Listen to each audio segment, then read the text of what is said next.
ಓಂ ಶ್ರೀ ಗುರುಭ್ಯೋ ನಮಃ ಹರಿ ಓಂ. ನಮಸ್ಕಾರ ವೀಕ್ಷಕರೇ, welcome to rich stars YouTube channel. ನಾನು ನಿಮ್ಮ ಆಸ್ಟ್ರೋ ನ್ಯೂಮರಾಲಜಿಸ್ಟ್ ರಾಧಶ್ರೀ. ಸೊ ಈ ಒಂದು ವಿಡಿಯೋದಲ್ಲಿ ನಾವು ಕೊನೆಯದಾಗಿ ಮೀನ ರಾಶಿ ಅಥವಾ ಮೀನ ಲಗ್ನದವರಿಗೆ ರಾಹುಕೇತುಗಳ ಒಂದು ಬದಲಾವಣೆ ಯಾವ ರೀತಿ ಇರುತ್ತೆ ಅಂತ ನೋಡೋಣ. ರಾಹು ದಶಾ ಭುಕ್ತಿ ಅಂತರ್ಭುಕ್ತಿಗಳಲ್ಲಿ ಏನಾದ್ರೂ ಇದ್ರೆ 100ಗೆ 100% ರಿಸಲ್ಟ್ ಅಂತಾನೆ ಹೇಳಬಹುದು. ಟ್ರಾನ್ಸಿಟ್ ತುಂಬಾನೇ ಮುಖ್ಯ. ಅದನ್ನ ಹೊರತುಪಡಿಸಿ ಪ್ರತಿಯೊಬ್ಬರಿಗೂ ಮೀನ ರಾಶಿ ಅಥವಾ ಮೀನ ಲಗ್ನದವರಿಗೆ ಈ ಒಂದು ಫಲಗಳು ಸಿಗುತ್ತೆ. ಇದು ಹೇಗಿರುತ್ತೆ ನೋಡೋಣ ಬನ್ನಿ. ಹಾಗೆ ನಿಮ್ಮ ವೈಯಕ್ತಿಕ ಜಾತಕ ಚೆಕ್ ಮಾಡಿಸ್ಕೋಬೇಕು ಅಂತ ಹೇಳಿದ್ರೆ ಖಂಡಿತ ನೀವು ಕಾಂಟ್ಯಾಕ್ಟ್ ಮಾಡಬಹುದು. ಸೊ ನನಗೆ ಅಸ್ಟ್ರಾಲಜಿ ಗೊತ್ತಿದೆ, ಸ್ವಲ್ಪ ಡೌಟ್ಸ್ ಇದೆ ಅಂತ ಹೇಳಿದ್ರು ನೀವು ಕನ್ಸಲ್ಟ್ ಮಾಡಬಹುದು.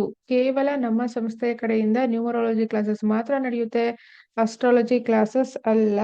ಸೊ ತುಂಬಾ ಜನ ಸೊ ಪ್ರಾಬ್ಲಮ್ ಕನ್ಫ್ಯೂಷನ್ ಅಲ್ಲಿ ಇದ್ದಾರೆ. ಏನಂತ ಹೇಳಿ, ಅಸ್ಟ್ರಾಲಜಿ ಕ್ಲಾಸಸ್ ನಾನು ಮಾಡ್ತೀನಿ ಅಂತ ಹೇಳಿ. ಇಲ್ಲ, ಅಸ್ಟ್ರಾಲಜಿ ಕ್ಲಾಸಸ್ ಮಾಡಲ್ಲ, ಬಟ್ ಪೂರ್ತಿಯಾಗಿ ನಿಮಗೆ ಜಾತಕ ವಿಶ್ಲೇಷಣೆ ಸಿಗುತ್ತೆ. ಸೊ ಯಾಕೆ ಮಾಡೋದಿಲ್ಲ ಅಂತ ಹೇಳಿದ್ರೆ, ಅಸ್ಟ್ರಾಲಜಿ ಬರೀ ಸರ್ಟಿಫಿಕೇಟ್ಗೋಸ್ಕರ ಪಾಠ ಮಾಡೋದು ಅಥವಾ ಸೊ ಕೆಲವೊಂದು ವಿಚಾರವಾಗಿ ಪಾಠ ಮಾಡೋದಲ್ಲ. ಅದು ಕಲಿಬೇಕು ಅಂತ ಹೇಳಿದ್ರೆ ಡೆಫಿನೆಟ್ಲಿ ಸೊ ಏಜು ಮುಖ್ಯ, ಹಾಗೆ ಅವರ ಜಾತಕ ಸಪೋರ್ಟ್ ಮಾಡಬೇಕು. ಹಾಗೆ ಬರೀ ಆ್ಯಪ್ ಇಟ್ಕೊಂಡು ಅಸ್ಟ್ರಾಲಜಿ ಕಲಿಯೋದು, ಸೊ ಈ ತರ ಎಲ್ಲ ಕ್ಲಾಸಸ್ ನಮ್ಮ ಸಂಸ್ಥೆಯಿಂದ ಮಾಡಲ್ಲ. ಹಾಗಾಗಿ ನಾವು ಸದ್ಯಕ್ಕೆ ಮಾಡ್ತಾ ಇಲ್ಲ. ಕ್ಲಿಯರಾ? ಫೈನ್, ಬನ್ನಿ. ಸೊ 18 ಅಂತ ಹೇಳಿದ್ರೆ 19th ಇದು ಮೂವ್ ಆಗುತ್ತೆ. 19/5/2025 ಮೇ 19th.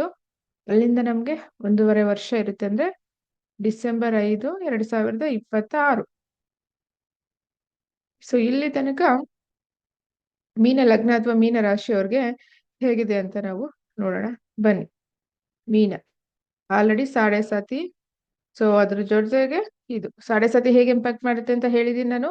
ನಿಮ್ಮ ಚಂದ್ರನ ಡಿಗ್ರಿಯ ಹತ್ರಕ್ಕೆ ಬರ್ಬೇಕು. ನಿಮ್ಮ ಚಂದ್ರನ ಡಿಗ್ರಿ ಹತ್ರಕ್ಕೆ ವಿತಿನ್ 3 ಡಿಗ್ರಿ 20 ಮಿನಿಟ್ಸ್ ಬಂದಾಗ ಮಾತ್ರ ನಿಮ್ಗೆ ಮೆಂಟಲಿ ಡಿಸ್ಟರ್ಬೆನ್ಸ್ ಜಾಸ್ತಿ ಆಗುತ್ತೆ. Otherwise there is no issues. So ಲಗ್ನಕ್ಕೆ ಹೇಗಿದೆ, ಮೀನ ಲಗ್ನಕ್ಕೆ ರಾಹು ಪ್ರಭಾವ ಅಂತ ಹೇಳಿ ನೋಡೋಣ ಬನ್ನಿ.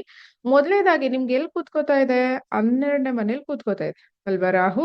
ಕೇತು ನಿಮ್ಗೆ 6ನೇ ಮನೇಲಿ ಕೂತ್ಕೋತಾ ಇದೆ. ಇದು ಲಗ್ನದಿಂದ ದಶಾ ಇರ್ಲಿ ಬಿಡ್ಲಿ ಇಂಪ್ಯಾಕ್ಟ್ ಆಗುತ್ತೆ. ರಾಹು ಕೇತು ಸೊ ಸೂರ್ಯ ದಶಾ ಅಥವಾ ಶನಿ ದಶಾ ಈ ಒಂದು ಲಗ್ನದವರಿಗಿದ್ರೆ ಡೆಫಿನೆಟ್ ಆಗಿ ಜಾಸ್ತಿ ಪ್ರಭಾವ ಕೊಡುತ್ತೆ. ಸೊ ಹಾಗಾಗಿ ಬನ್ನಿ ನೋಡೋಣ. ಮೊದಲನೇ ಬಾರಿ ಚಾನೆಲ್ ನ ವೀಕ್ಷಣೆ ಮಾಡ್ತಾ ಇದ್ರೆ ದಯವಿಟ್ಟು ಸಬ್ಸ್ಕ್ರೈಬ್ ಮಾಡ್ಕೊಳ್ಳಿ, ಪಕ್ಕದಲ್ಲಿರೋ ಬೆಲ್ ಐಕನ್ನ ಕ್ಲಿಕ್ ಮಾಡಿ. ಹಾಗೆ ಈ ವಿಡಿಯೋದಲ್ಲಿ ಇನ್ಫಾರ್ಮೇಶನ್ ನಿಮ್ಗೆ ಇಷ್ಟ ಆದ್ರೆ, ತುಂಬಾ ಬೇಜಾರಲ್ಲಿ ಇರ್ತಾರೆ ಎಷ್ಟೋ ಜನ. ಸೊ ರಾಹು ಟ್ರಾನ್ಸಿಟ್ ಆಗಿರೋದು ಅವ್ರಿಗೆ ಗೊತ್ತೇ ಇರೋದಿಲ್ಲ, ಎಸ್ಪೆಷಲಿ ಮೀನ ರಾಶಿಯವರು. ಸೊ ಕೊನೆಯ ರಾಶಿ, ಹಾಗೆ ತುಂಬಾ ವಾಟರ್ ಸೈನ್ ಆಗಿರೋದ್ರಿಂದ ತುಂಬಾ ಒಂದು ಹೆಲ್ಪಿಂಗ್ ನೇಚರ್ ಇರುವಂತಹ ಈ ಮೀನ ರಾಶಿಯವ್ರಿಗೆ ಸೊ ಇದು ಹೆಲ್ಪ್ ಆಗುತ್ತೆ. ದಯವಿಟ್ಟು ಶೇರ್ ಮಾಡಿ. Next 12th house Rahu. First ನಾವು ರಾಹು ಅಂಶಗಳನ್ನ ನೋಡೋಣ, ಅದಾದ್ಮೇಲೆ ಕೇತು ಅಂಶಗಳಕ್ಕೆ ಹೋಗೋಣ. ರಾಹುವಿನ ಪ್ರಭಾವ ಹೇಗಿರ್ಲಿದೆ? First of all 12th house Rahu is not good. ಯಾವ ವಿಚಾರವಾಗಿ inside the country or inside the city ಇದ್ರೆ ಡೆಫಿನೆಟ್ಲಿ ಇದು ಅಷ್ಟೊಂದು ಒಳ್ಳೆ ವಿಚಾರ ಅಲ್ಲ. ಹಾಗೆ ನಿಮ್ಗೆ ಆಸ್ಪೆಕ್ಟ್ ಎಲ್ಲೆಲ್ಲ ಆಗ್ತಾ ಇದೆ? ನಿಮ್ಮ 4th ಹೌಸ್ ಅಂಡ್ ನಿಮ್ಮ 8th ಹೌಸ್ ಮೇಲೆ ಆಗ್ತಾ ಇದೆ.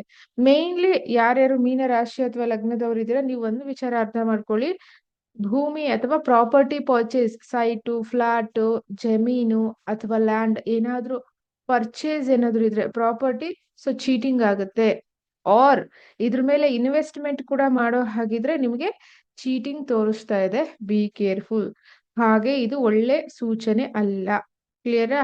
ನೆಕ್ಸ್ಟ್ 2ನೇ ಪಾಯಿಂಟ್, ನಿಮ್ಮ ತಾಯಿಯ ಆರೋಗ್ಯದಲ್ಲಿ ಸಣ್ಣ ಪುಟ್ಟ ಏರುಪೇರು ಅಥವಾ ಜಸ್ಟ್ ಸಡನ್ ಆಗಿ ವಿಸಿಟ್ ಕೊಡೋದು ಹಾಸ್ಪಿಟಲ್ ತೋರಿಸ್ತಾ ಇದೆ. ಮದರ್ ಹೆಲ್ತ್,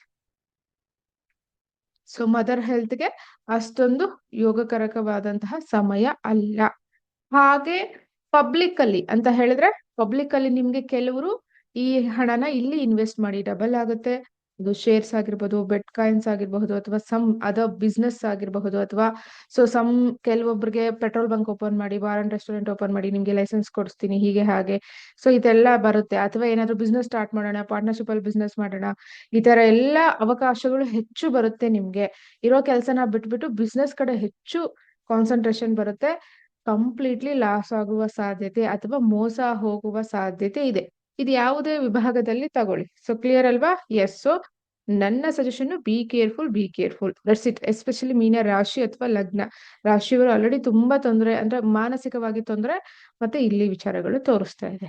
ನೆಕ್ಸ್ಟ್, ಹಾಗೆ ಯಾರಿಗಾದ್ರೂ ಉಸಿರಾಟದ ತೊಂದರೆ ಇದ್ರೆ, ಎಸ್ಪೆಷಲಿ ಅಸ್ತಮ ಏನಾದ್ರೂ ಇದ್ರೆ, ಸೊ ಅದೊಂಚೂರು ಉಲ್ಬಣ ಆಗುತ್ತೆ ಈಗ, ಅಥವಾ ಸಡನ್ ಆಗಿ ಟ್ರೀಟ್ಮೆಂಟ್ ತಗೊಳ್ಳೋದು ತೋರಿಸ್ತಾ ಇದೆ. ಅದರ ಜೊತೆಗೆ ಆರೋಗ್ಯ ಸಮಸ್ಯೆಗಳು, ಎಸ್ಪೆಷಲಿ ಕ್ಯಾನ್ಸರ್ ರಿಲೇಟೆಡ್ ಆಗಿರಬಹುದು, ಅಥವಾ ಸೊ ಯುಟ್ರಸ್ ರಿಲೇಟೆಡ್ ಆಗಿರಬಹುದು, ಇದ್ರ ರಿಲೇಟೆಡ್ ಏನಾದ್ರು ಇದ್ರೆ, ಇನ್ಕ್ಲೂಡಿಂಗ್ ನರ್ವ್ಸ್ ರಿಲೇಟೆಡ್ ಎಸ್ಪೆಷಲಿ ಇದ್ರೆ, ನೀವು ಸ್ವಲ್ಪ ಅದೇನ್ ಡೋಸಸ್ ತಗೋತಾ ಇದ್ದೀರಾ ಟ್ರೀಟ್ಮೆಂಟ್, ಅದನ್ನ ನೀವು ನೀಟಾಗಿ ತಗೊಳ್ಳಿ ಟೈಮ್ ಟು ಟೈಮ್. ಹಾಗೆ ಈವನ್ ನೀವು ಡಾಕ್ಟರ್ಸೇ ಆಗಿದ್ರು ನಿಮಗೂ ಕೂಡ ಸ್ವಲ್ಪ ಸಮಸ್ಯೆಗಳು ತೋರಿಸ್ತಾ ಇದೆ.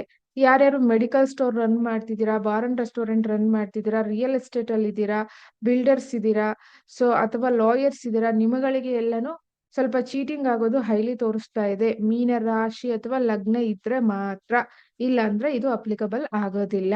ಹಾಗೆ ನಿಮ್ಮ ಒಂದು ಫಿಕ್ಸ್ಡ್ ಅಸೆಟ್ಸ್ ಅಂತ ಹೇಳಿದ್ರೆ ಪಿತ್ರಾರ್ಜಿತ ಆಸ್ತಿ ಏನಿದೆಯಲ್ಲ, ಇದರ ವಿಚಾರವಾಗಿನೂ ಸ್ವಲ್ಪ ನಿಮಗೆ ಸ್ವಲ್ಪ ಸಮಸ್ಯೆಗಳು, ಅಡೆತಡೆಗಳು ತೋರಿಸ್ತಾ ಇದೆ.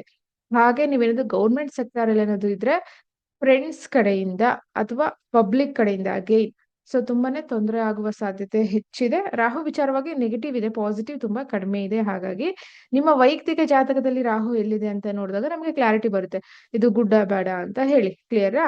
ನೆಕ್ಸ್ಟ್, ಸಡನ್ ಆಗಿ ನಿಮ್ಮ ಆಫೀಸ್ ಅಥವಾ ನಿಮ್ಮ ಮನೆ ಅಥವಾ ನಿಮ್ಮ ಬಿಸ್ನೆಸ್ ಪ್ಲೇಸ್ ಮೇಲೆ ಯಾರದೋ ಪಿತೂರಿ, ರಾಹು ಅಂತ ಹೇಳಿದ್ರೇನೆ ಲೈಕ್ ಸೊ ಪಿತೂರಿ ಅಂತ ತಗೋತೀವಲ್ವಾ, ನಿಮ್ಮ ಫ್ರೆಂಡ್ ಸರ್ಕಲ್ ಅಲ್ಲೇ ಅಥವಾ ನಿಮ್ಮವರೇ ಗೊತ್ತಿರೋರೆ ನಿಮ್ಮ ಮನೆಯ ಮೇಲೆ, ಆಫೀಸ್ ಮೇಲೆ, ಅಥವಾ ನಿಮ್ದು ಏನ್ ವರ್ಕ್ ಪ್ಲೇಸ್ ನಡೀತಿದೆ, ಐದರ್ ರೈಡ್ ಆಗ್ಬೋದು, ಅಥವಾ so some issues with the documents ಅಂತ ತೋರಿಸ್ತಾ ಇದೆ. ಅಂತ ಹೇಳಿದ್ರೆ ಪೇಪರ್ ವರ್ಕ್, ಸೊ ನೀವೇನ್ ಅಗ್ರಿಮೆಂಟ್ಸ್ ಅಥವಾ ನೀವೇನ್ ಬಿಸ್ನೆಸ್ ವ್ಯವಹಾರಗಳು ನಡೆಸ್ತಿದ್ದೀರಾ, ಟ್ಯಾಕ್ಸ್ ಎಲ್ಲ ಕರೆಕ್ಟಾಗಿ ಕಟ್ಟಿದ್ದೀರಾ ಇಲ್ಲ ನೋಡ್ಕೊಳ್ಳಿ.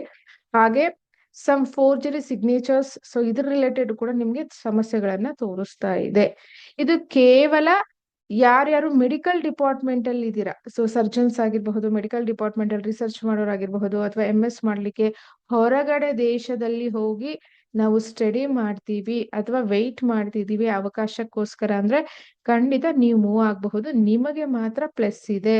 ಅದು ನಿಮ್ಮ ವೈಯಕ್ತಿಕ ಜಾತಕ ಚೆಕ್ ಮಾಡಿಸ್ಕೊಂಡು ಮೂವ್ ಆಗಿ. ಅಲ್ಲೋದ್ಮೇಲೆ ತೊಂದರೆ ಆಗ್ಬಾರ್ದು, ವೀಸಾ ರಿಲೇಟೆಡ್, ಸೊ ಈ ತರ. ಹಾಗೆ ನಿಮ್ಮ ಮನೆಯಲ್ಲಿ 18ರಿಂದ 36 ವಯಸ್ಸು ಒಳಗಡೆ ಏನಾದ್ರೂ ಗಂಡು ಮಕ್ಕಳಿದ್ರೆ ಸ್ವಲ್ಪ ಎಚ್ಚರಿಕೆಯಿಂದ ನೋಡ್ಕೊಳ್ಳಿ. ಈ 1.5 ವರ್ಷದಲ್ಲಿ ಸಡನ್ ಆಗಿ ಅಡಿಕ್ಷನ್ಗೆ ಹೋಗೋ ಸಾಧ್ಯತೆ ಇದೆ.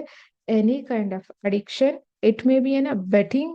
ಸೊ ಆಲ್ರೆಡಿ IPL ನಡೀತಿದೆ, ಇದ್ರ ಕಡೆ ಆದ್ರೂ ನೀವು ತಗೊಳ್ಳಿ. ಈ IPL ಬರೀ 3 ಮಂತ್ 4 ಮಂತ್ ಇರುತ್ತೆ, ಅದಾದ್ಮೇಲೆ ಎಂಟೈರ್ ನಮ್ಗೆ 1.5 ವರ್ಷ ಇದೆಯಲ್ಲ ರಾಹು ಟ್ರಾನ್ಸಿಟ್, ರಾಹು ಕೇತು ಟ್ರಾನ್ಸಿಟ್. ಹಾಗಾಗಿ ಸೊ ಅಡಿಕ್ಷನ್ಗೆ ಹೋಗ್ತಾರೆ. ಅವರ ಒಂದು ಹಾವ ಭಾವಗಳನ್ನ ಗಮನಿಸಿ.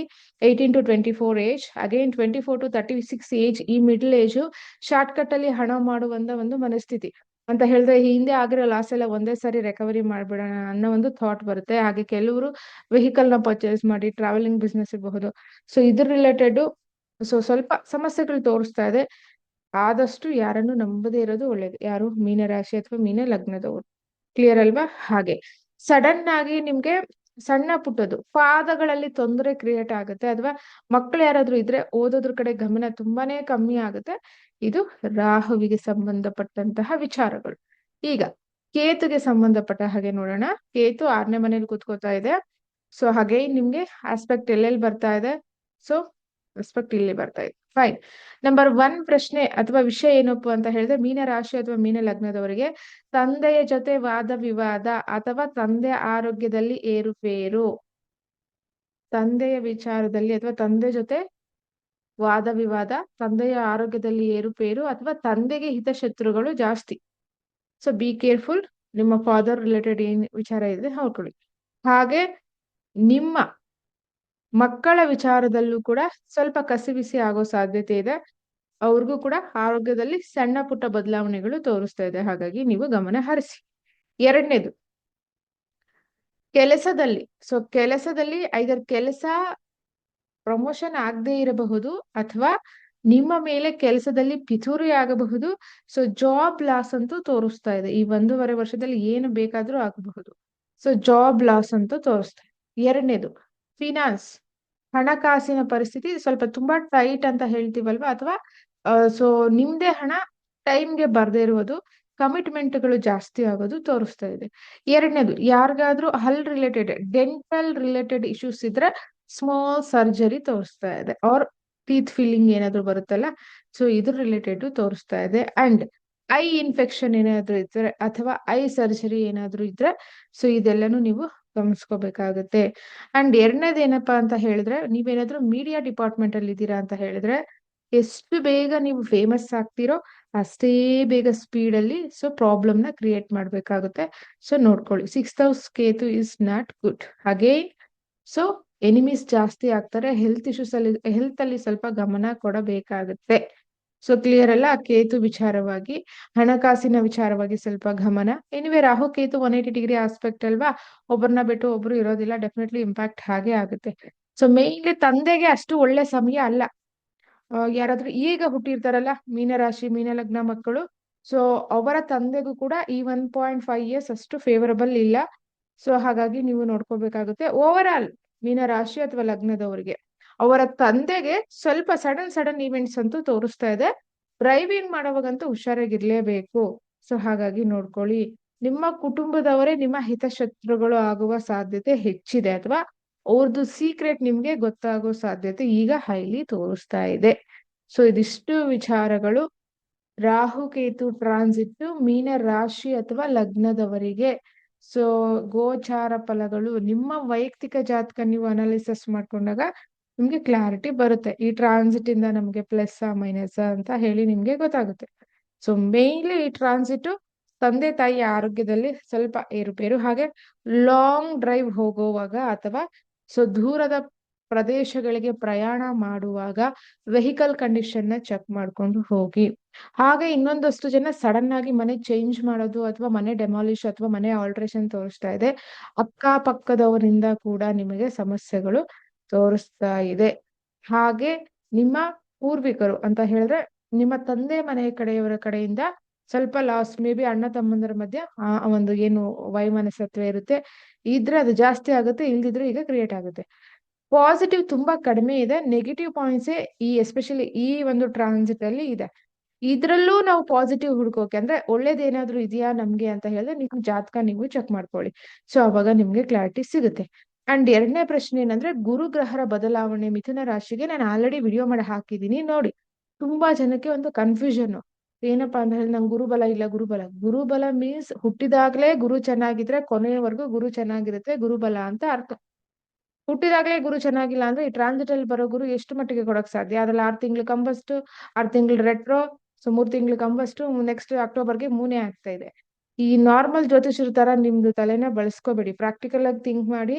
ಸೊ ಏನ್ ದಶಾ ನಡೀತಿದೆ ಅದ್ರ ಮೇಲೆ ಡಿಪೆಂಡ್ ಆಗಿರುತ್ತೆ. ಸೊ ಕ್ಲಿಯರ್ ಅಲ್ವಾ? ಸೊ ಇದಿಷ್ಟು ಒಂದು ವಿಡಿಯೋ. ಮೀನರಾಶಿದು ಒಂದೇ ಒಂದು ಪೆಂಡಿಂಗ್ ಇತ್ತು, ಸೊ ಕ್ಲಿಯರ್ ಮಾಡಿದೀನಿ. ದಯವಿಟ್ಟು ಶೇರ್ ಮಾಡಿ ಅಂತ ಹೇಳ್ತಾ ಸೊ ಈ ವಿಡಿಯೋನ ಇಲ್ಲಿಗೆ ಎಂಡ್ ಮಾಡ್ತಾ ಇದ್ದೀನಿ. ಥ್ಯಾಂಕ್ ಯು ಸೋ ಮಚ್ ಇಲ್ಲಿ ತನಕ ವಿಡಿಯೋ ನೋಡಿದ್ದಕ್ಕೆ. ನಮಸ್ಕಾರ, ಧನ್ಯವಾದ.